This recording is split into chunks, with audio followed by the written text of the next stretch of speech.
Hey everyone. Hi, it's Rita from Miss Rita to the Rescue, and we are here for Cricut Chat. Only we are not going to do Cricut today. I hope you will indulge me as I show you how to make these really squishy and really just lovely blankets. The way that I do them is designed as a throw. So you just need 4 balls of this really chunky yarn. I'm going to talk about the yarn, and I'm going to talk about like swapping out different things. Hi, Rhonda. How to make it bigger, how to make it smaller, that sort of thing. If you want to do different colors. So I had actually ordered a bunch of this, a lot of different colors, because I wanted to show you how to swap out colors and that sort of thing. Unfortunately, good morning. Unfortunately, that yarn didn't come, so I ended up going to Michael's yesterday afternoon and picking up this lovely color, which I forget what they called it, a gray brown or something like that, and started working. This works up really quickly, and even if you have no knitting experience. Hi, Nikki. Hi, everyone. Hi, Christine. So this is a quick... It's a knitting. It's definitely knitting. However, you do not use any tools except for your fingers, as Shelley pointed out yesterday to me. So all you need for this project is these four of these. It's called Bernat Blanket Big. This is a polyester chenille. It is very, very thick. It comes in over 30 colors. However, you might not find your favorite color at the store. I got this at Michael's. They sell for $9.99 per skein, but right now Michael's is having a sale, buy one get one 50% off. So for 4 skeins, I paid 10, let's just call it 10 and 5, totaling $30, not including tax. So to create a sort of, I think I would call this a lap throw, you need 4. If you want to make it bigger, like say for on your bed or on a twin bed or something, you may need 6, or for a really large bed, maybe queen king, you might need 8. So consider that when you're making it. And the other thing to consider is if you cannot find this, there are other yarns on the market that would work, and I'm happy to point them out to you if that's something you can't find. Bernat is a very popular brand, and it's in all of the stores. I believe Joann's probably carries it. They've been around for a really, really long time. And even Dawn said she picked hers up at a dollar store. It's not the same brand, but it's the same idea. What you want to do is try to avoid, if you're brand new, try to avoid using kind of slippery yarn, because on Saturday night, some people, they went out and they bought some really luxurious but very slippery kind of yarn, and they were new at this craft. So they kind of had a little trouble. The thing I like about this is so big and chunky. It's hard to make a mistake, and it's easy to rip out. If you did make a mistake, it's easy to rip out, okay? So that's what you need. You just simply need 4 balls of this super chunky yarn. You're going to need a space that's wide. Now, depending on how wide your blanket is going to be, mine is, as I said, is kind of like a lap size, and I'm trying to get it all in the picture here. Let me just go up so you can see. But I need a space. There are my ends. I need a space of, I don't know, let's see, 3 or 4 feet to really to do this well. And all you need then are your hands, a space, and this yarn. So we're gonna just jump right in. Let me just stop and say hello to everybody. Hope everybody's well. We if people are concerned that we're not doing a Cricut craft today, we will be back to doing Cricut crafts tomorrow. And in fact, we're going to be making this really adorable pineapple box tomorrow. So this is a paper craft. This is what we're going to do. I did post a link to Lori Whitlock. This is from Lori Whitlock, and she's having a sale this week. So you can pick up that link and make sure you use her coupon code, which I think is May 2021, and you'll get 30% off. I think it's $1.99 to begin with. So maybe for $1.50, you can get this really cool file. And we're going to put those together tomorrow. Super simple and very lovely, especially if you were somebody who liked the egg diorama. So definitely pick that up. We will also be having Saturday night date night this week. I'm sorry that we didn't have it last week because I was teaching a class, but we will be having date night this Saturday. I haven't yet. I've got a couple ideas that I'm toying with. One of them is it's starting to feel like summer. So my son is looking for t-shirts. And so I thought we could play around with some iron-on techniques, maybe infusible ink, or things like that. So definitely, if you have a particular thought, like you want to work on something. I also have a number of alcohol inks still to show you. So I'm happy to do an alcohol ink craft there. And so, I have one in mind. So, if you have a preference for Saturday night, iron on, or perhaps, with that would include infusible ink and maybe even sublimation t-shirts, or alcohol inks. The project that I was thinking of was a mini ceramic tile that can be then coated with, or not coated, but can be embellished with a cutout from a Cricut. So there's that. Let me know what you want to do. So don't want to take up all of our time, although this is a really easy craft to teach, I thought. I was able to pick it up very quickly. I am a knitter. It does help if you have knitting experience, but if you don't, that's fine. The first thing that we're going to do is we're going to create a chain. So here is an example of the chain that we're making. Here we go. And I'm going to show you from the very, very start how to do this, but we're going to make a chain, and this is where you determine how wide you want your blanket to be. So this, just so you know, is 1, 2, 3, 4, 5, 6, 7, 8, 9, 10, 11, 12, 13, 14, 15. I would suggest, and I just cut off a bit of yarn so you can see, but I would suggest maybe making your initial time doing this about 18 loops, and in the chain, that will be big enough. This is like, so let me just check here. So it's about 24 inches. That is like 2 feet, but you could do 22. That's what I have here.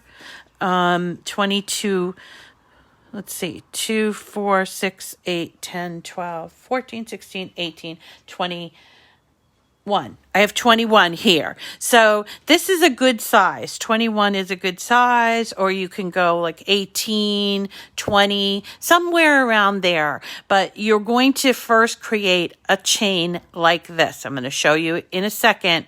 Okay. And then from that chain, we are going to create these loops that are going to be facing this way. As you can see, these are the loops. And then after you get off of the chain, it's just a matter of knitting through those loops back and forth. Okay. So, let's see. Is everybody okay? Just want to check in. It seems like somebody was upset about something, so I hope everybody is okay. All right, so let's get started from the very, very beginning. I'm just going to roll up this piece, and we'll get back to it later. So here's what we're going to do. I think for me, the easiest way is to work with one ball, so at a time. So definitely get your space all cleaned up. That's what I'm doing here. Get my space all cleaned up. Take off the label. Here you go. And you can find the middle it's usually in one side or the other. And here it is. So you're going to be working with one ball at a time.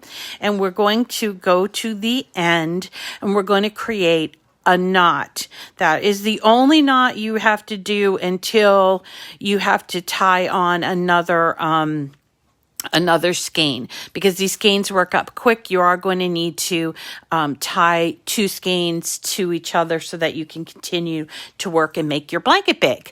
So here's what we're going to do. We're going to take the very end of our yarn and we are going to cross it over almost like a cancer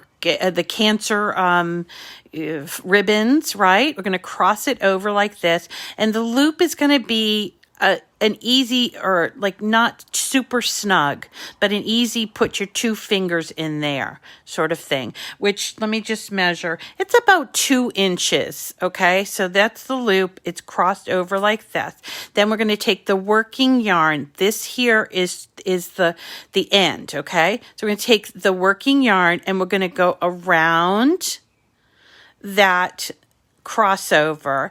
And then from the bottom, we're going to pull through a loop like this. See that? And then what we're going to do is we are going to tighten it. This takes a little bit of practice. It's called a slip knot, and you want to make sure, there you go. All right, let me show you again. If you don't do it right the first time, you can repeat and repeat and repeat as long as you feel comfortable, okay? So here's my yarn. I'm going to cross over like this. And then I'm going to take the working yarn. I'm going to go around. Oh, I think someone's come to visit my puppies. Sorry about the distraction. Okay, so I'm going to take and go around like this. And I am going to put the loop in here and pull like this. And then we can adjust our little loop accordingly. You see that? And we want it to be about 2 inches, or about what your 2 fingers are going to go through. Okay? All right. I'm just going to move you down a little bit because it's a little hard for me to hold it up all the time. So that's really the only knot you're going to need for a while. So it's called a slip knot, and you can do it many times. If you're not happy, again, cross it like it's the cancer awareness thing, and we're going to go around, and you can actually come up through here like this, or you can do it from the front. It depends on how you like to. So you're going to cross, come around. You see that? Like this. Okay? So that is a slip knot. And And now I told you that you can take it out as long as as often as you want, but I don't like this one here. Now, the important thing about this is you want to keep your knots sort of the same size. So you don't want to have like one this big and then the next one be really small. So when you're starting off the first loop, you can adjust like this. Okay, so what we're going to do again is we're going to be creating this chain.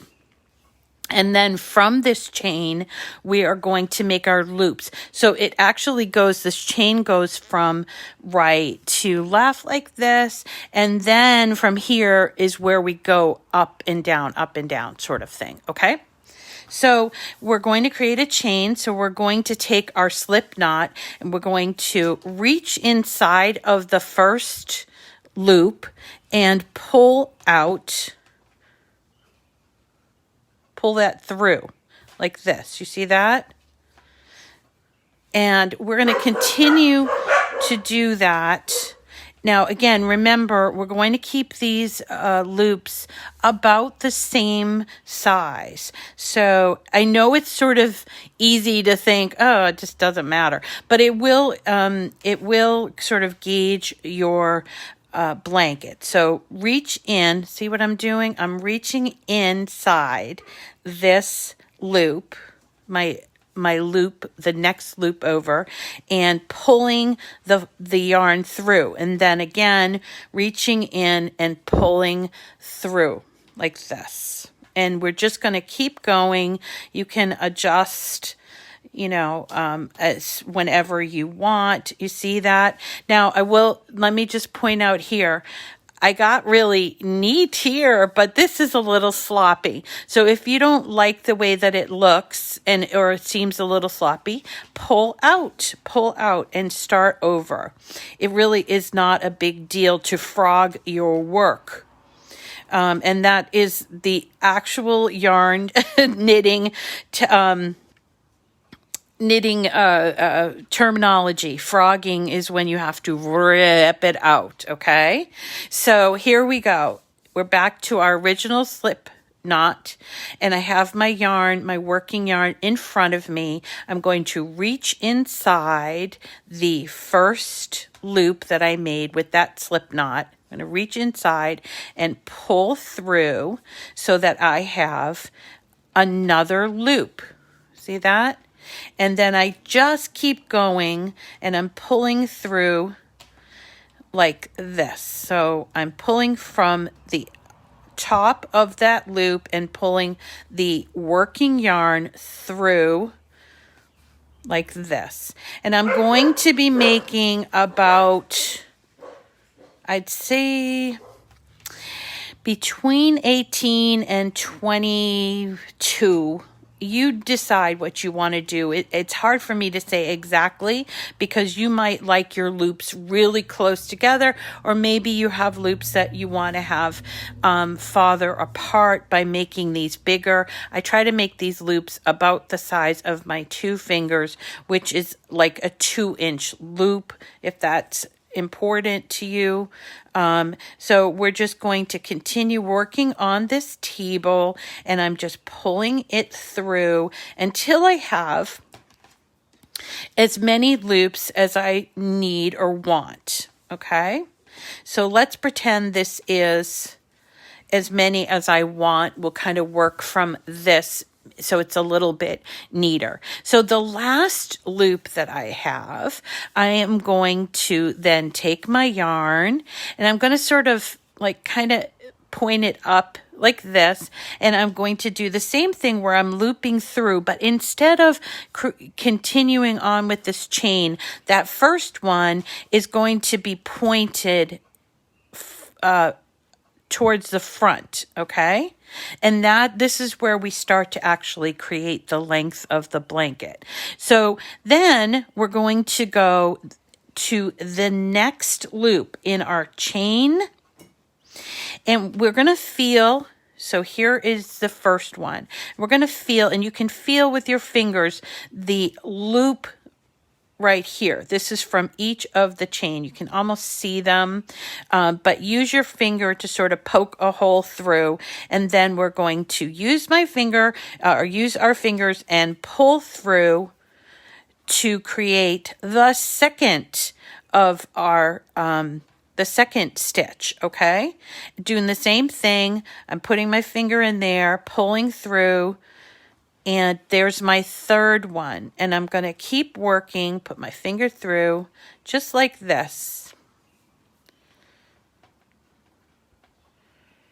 All right.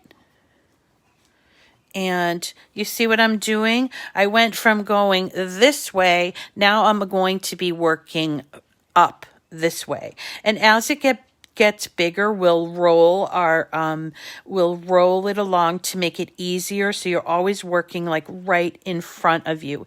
Again, you want to keep your loops about the same size, okay? And you do not want to twist your yarn. So it's a very simple, put your finger through this loop and grab, and then pull it so that it's all the same size. If it's helpful, you can use a little ruler to sort of eyeball it better, or you can just kind of just go with what you think is right. There's a lot that you can there's not a lot that you can mess up about this. So the only thing that you're going to want to do when you get to the end is you're going to want to count your stitches and make sure periodically you're going to check that you still have all the stitches, because you can accidentally drop a stitch and that would cause an unraveling in your design. Okay, so now I'm at the end, and this is where my slip knot is, and there is still one in here, so you can sort of just kind of, you see, I'm putting my finger this way. This one's going to be tough, but you're only going to have to deal with it one time. Okay, so I'm not twisting these, and I'm making sure that they are all running the same way. So I have just finished the second row, if you count the chain. So what I'm going to do is I'm going to count my loops, and I want to make sure I keep track of how many loops I have, because again, if you drop a loop, if you miss it, it will just be like a live loop open and will cause unraveling. Okay, so let's count them. I got 2, 4, 6, 8, 10, 12. I have exactly 12, and so mine is going to be 17 inches, or at least this one's going to be 17 inches with 12 stitches on here. So if that helps you to understand like what you want to make for sizes, personally, I would recommend start small, then you can always pull it out and make another one. So don't like think so giant. This is what I've found. When I learned to knit, my first thing I wanted to do was a fisherman's knit sweater, and everybody was like, "Are you sure?" And I'll tell you, that thing, I learned so much. I did finish it, but it was a huge nightmare. This is a very easy thing. Don't complicate it. Don't make it like 7 feet long, that sort of thing. Start small and work your way up, and it's very easy. You'll go through this very quickly. Okay, so I got my 12 stitches. They're all facing up. None of them are twisted, and also they are about the same size. So I'm starting with the next row, and this row is actually going to be easier because we don't have to deal with that chain, and we're just going to continue on with our pattern. It's a straight knit pattern. Sometimes it's useful if you can kind of like roll out a little bit of the yarn.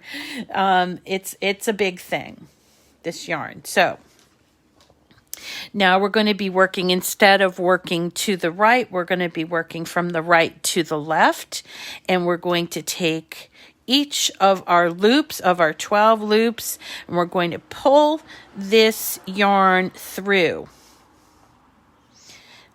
And see how they're about the same size and they're not twisted. So we're just going to keep doing this. Now you will develop a rhythm to this after a few rows, and you'll start to get really fast actually. But one thing to consider when you get fast is sometimes you slip up on either dropping a stitch or on what's called gauge.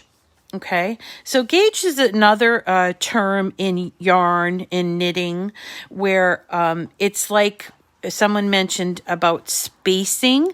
It's sort of like that. It's how loose or how tight you are going to be making your projects. And so gauge is really about your style. So oftentimes if you've picked up a yarn project, a knitting project, you will see it says, don't forget to knit a gauge swatch. And that's so that you will be able to adjust your technique to the pattern. Okay.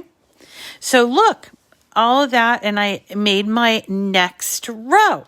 So I'm going to continue on, and I'm going to just keep pulling through my loops just like this. Isn't this really awesome? All right. And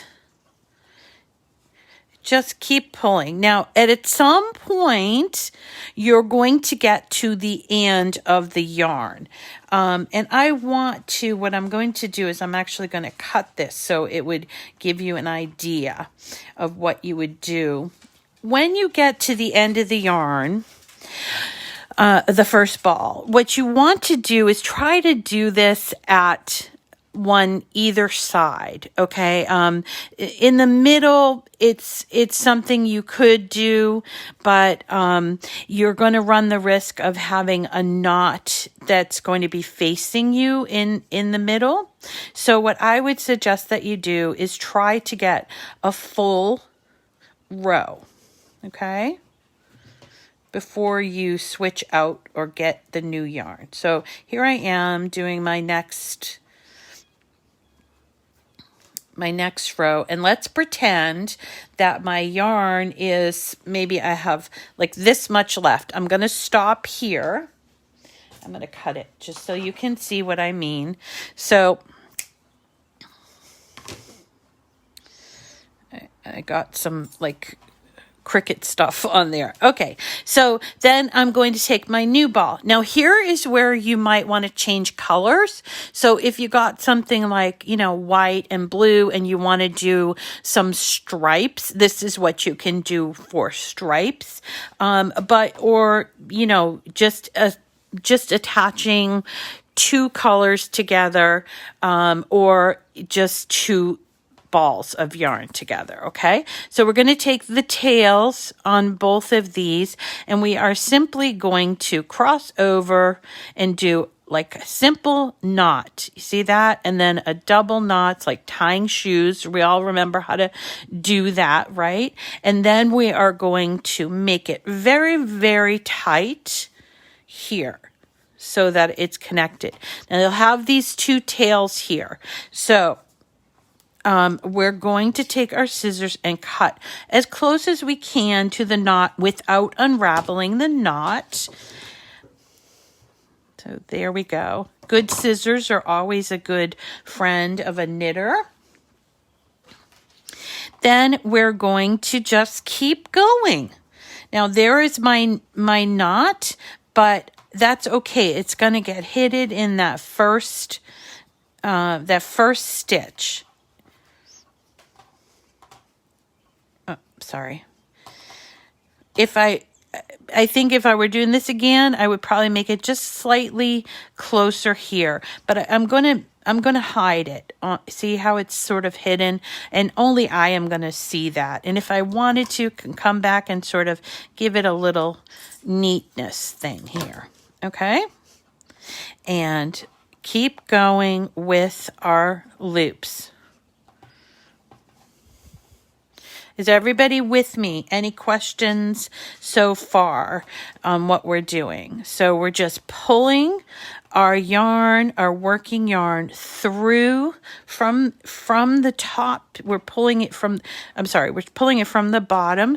We're putting our finger in there, pulling it in and making a loop, making sure all the loops are facing this way. They're not twisted and they're about the same size. Okay.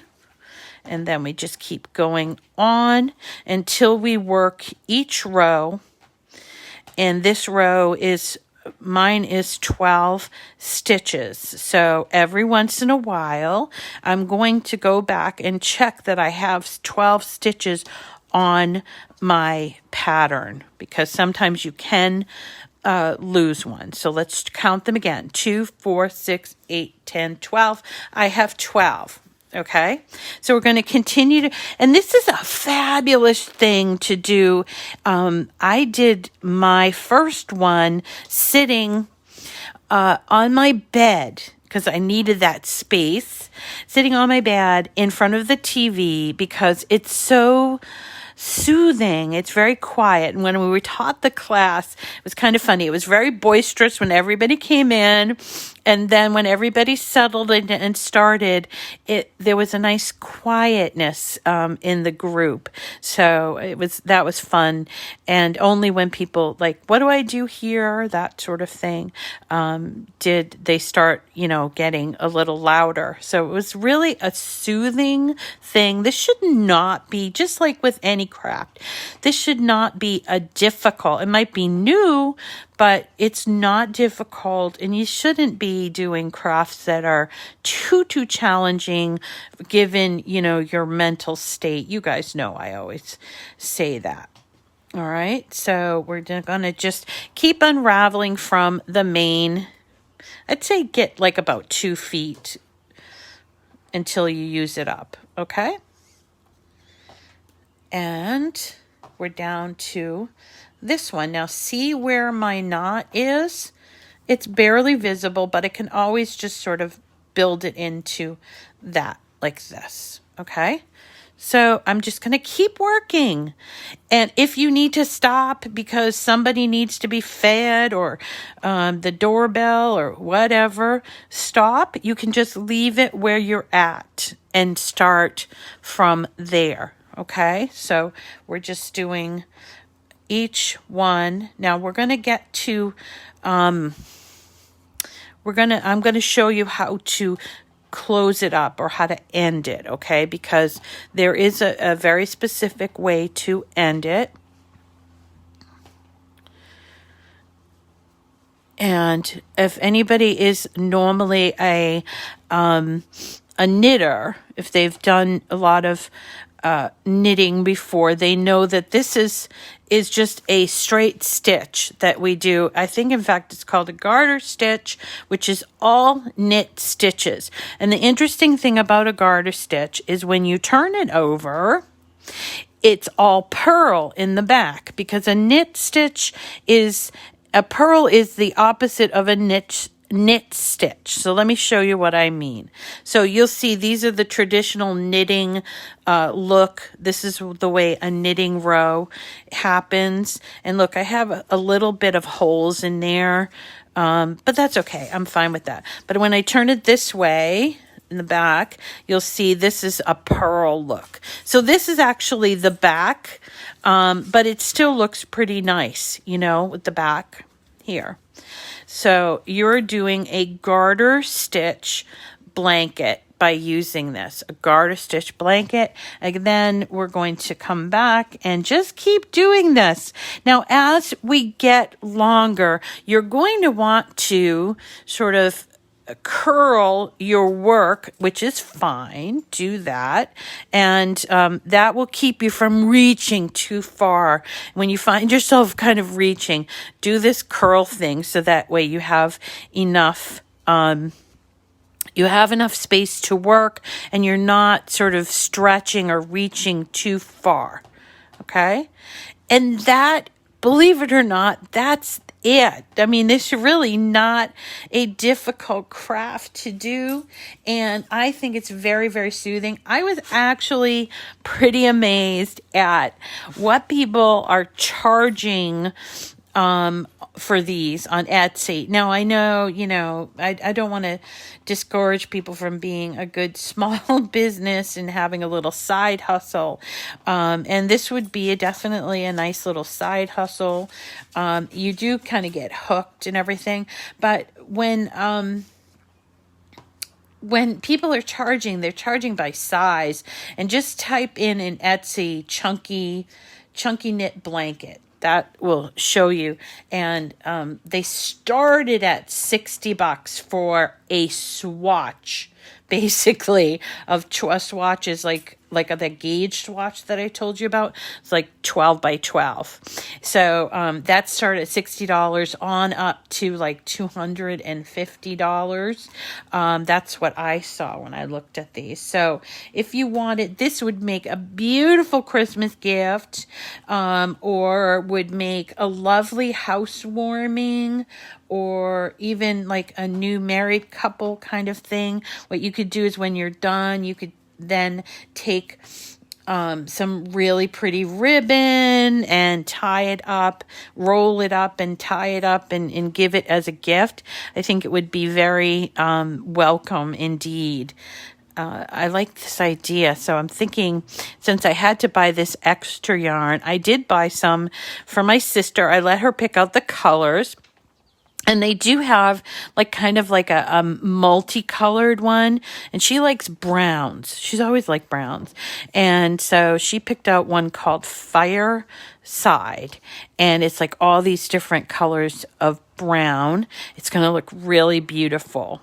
So that we're going to do that. So I made one for her, and I'm going to make one, or I am making one for her and making one for my mom, and then I think I'll make one for my next door neighbors that just moved in, because they are so nice. So I think I'll do that and send over some cookies. They came last year, but I was so sick, and with the pandemic, I didn't feel good about like mailing or sending stuff over. But they are so sweet. So that is a good thing. Now, I notice here I have a knot, and that was probably just in with that skein. It does happen from time to time. I'm going to give it a little bit of a haircut so it won't be sticking out too much. And here we go. I did use the pickup from Michael's. I would suggest going online, ordering it online, and then if you have a store close to you, just use that paid pickup. All I did was pop into the store and pick it up. And they had it in my bag. They had it in 2 bags. These are seriously big skeins of yarn. Okay. All right. I'm going to just check and see. Oh, okay. Thank you, Christine, for answering questions. And if you are a knitter, you might be wondering, well, couldn't I do this on needles? You could. I think there's something very charming about doing this by hand. But if you are going to do needles, you would probably use the 50, which is a very large, very like thick needle, and you use the 50 needle. Or you could use, if you had a 50 in circular, you could do that. But I kind of like this by hand business. I think it's really sweet. And you can say you literally made it with your hands. Wouldn't that be a nice thing? Okay, so let me stop for a second and make sure Christine is answering questions, which is lovely. Thank you so much, Christine. So I'm going to stop, and we're going to pretend that we're at the end of our blanket. Okay. So look how much we've done in just a very short time. And you will, if you wanted to, if you got a little too tight on the bottom like I did, you can do a little stretching here. And if it's a little too tight, you could also put a little bit of steam on that so it would loosen. But I kind of like the tight end, because the last thing I want to do when I make a blanket is have too big of holes in there so that a foot pokes out, that sort of thing. So yes, if you're going to do this on knitting needles, you would do the knitting needle size 50, okay? But you can also do it without the needles. All right, so here is, let's say we're done.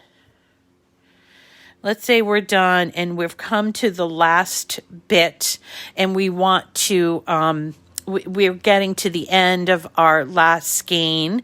Make sure you finish a whole row before you start what's called binding off, okay? So binding off can be done in a couple of ways. The way that I like to do it is I like to do my first stitch, and then my second stitch, and then pull the first stitch into the second stitch like this. And then I take my third stitch, I pull it through like this. So I'm still using the working yarn, and then I pull it through again. All right, so what do we do here for the next stitch? We pull in our yarn, just like that. And then this is the loop, the next loop, we're going to put it inside and we're basically binding off. See that? We're closing up our loops. That's really important that you bind off correctly, because otherwise you will have like a drop stitch. It is a loose stitch and it will unravel and you'll be unhappy. Okay, so here we go again. We're going to go and do our loop. That's why you need a little extra. So if you end up to the end, you might have to rip out the last row so that you have enough to do the bind off. Okay, so again, we're going to go through the loop, pull that loop out, and then we take the new loop with the old loop, or the right loop into the left loop. Let's say that. Okay, so again, we are pulling through for this loop. We're going to take the right loop, put it into the left loop, and then we have one. This is called binding off, and it looks very similar to casting on, and that's because it is. It's just done in the opposite way. So we go through and bind off this way until you get to the very end. Let me show you what you're gonna do. So here we are.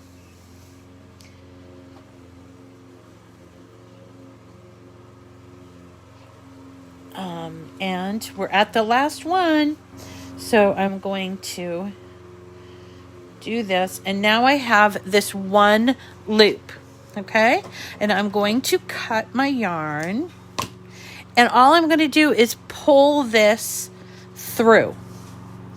And then when I'm done with my blanket, whatever size it is, we'll have these two tails. And all you need to do is to take the tails and weave them back into your work. It's best to weave it all the way through. And just I just go back and just sort of weave like this. Or you can weave up and down. That's up to you. But this is called weaving. Now, I've seen people do it where they get a needle and thread and they sew it. Personally, not my style. I've always done it this way. If you have a little tiny bit out left over, you can sort of clip it.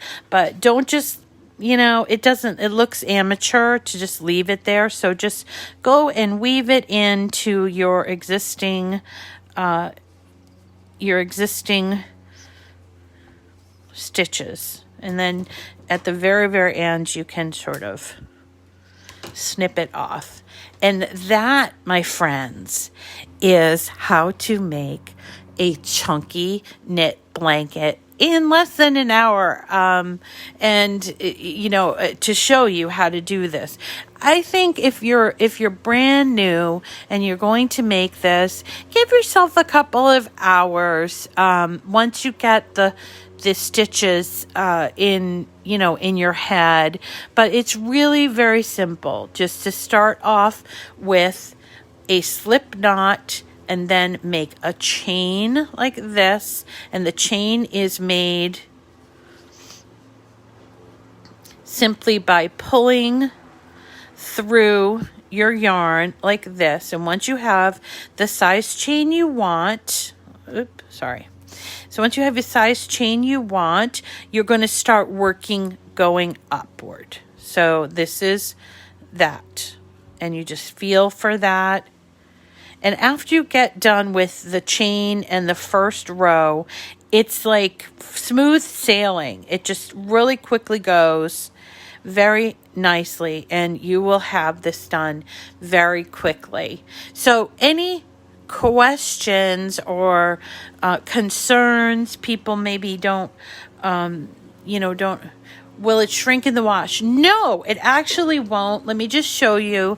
This is, it feels very soft, okay? So to me, I was like, is this cotton?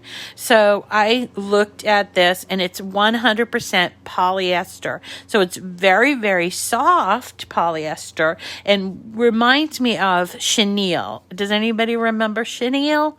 Chenille was like very popular back in the 70s.